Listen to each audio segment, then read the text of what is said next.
Mendan boshqa hamma bola qarashni biladi. Mabodo o'g'limning ovozi, ya'ni yig'isi qaysidir videoyimda, istoriyamda ko'rinib tushib qolsa, eshitilib qolsa, ketdi shu bilan hamma aqllilar meni direktimda va kommentariyamda. Nima, sizlarning bolanglar yig'lamaydimi shunda?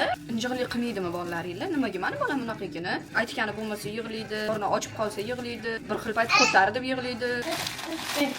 Ahamiyat bergan bo'lsanglar, o'g'lim deyapman. Bu qiz bola emas, tim bo'ldi. Afsuski, ba'zi onajonlar shunaqa o'g'lini voy yig'lamasin, voy qiynalmasin, voy qilib katta qilishgani uchun maminkin sinov ko'payib ketganda bizda. Men o'g'il bola tarbiya qilyapman.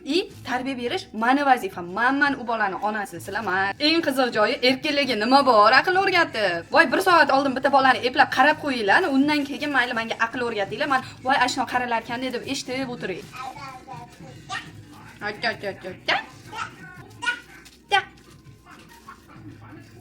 Mani o'g'lim ham vechni yig'lamaydi, prosta bir xil payt.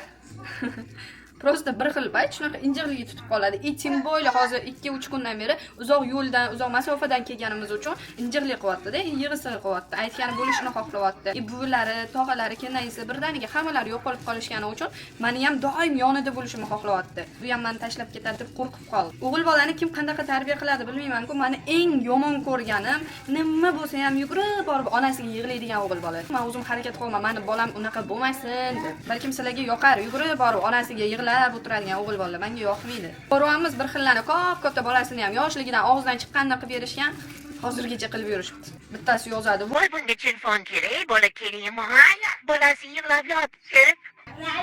O'shada o'g'lim Bolasi yig'lab yotibdi, buni telefon o'ynashini qaranglar. Voy sizga bola u ekan, namuncha qiynavordingiz. hammasidan ham erkaklar aql o'rgatishga o'ldim lekin. O'g'lim ham kulyapti. Xullas shunaqa gaplar. Kommentariyada fikringizni yozinglar-chi, sizlarga mamkin sinoklar yoqadimi yoki takon shostri o'zini o'zi eplaydigan bolalar yoqadimi?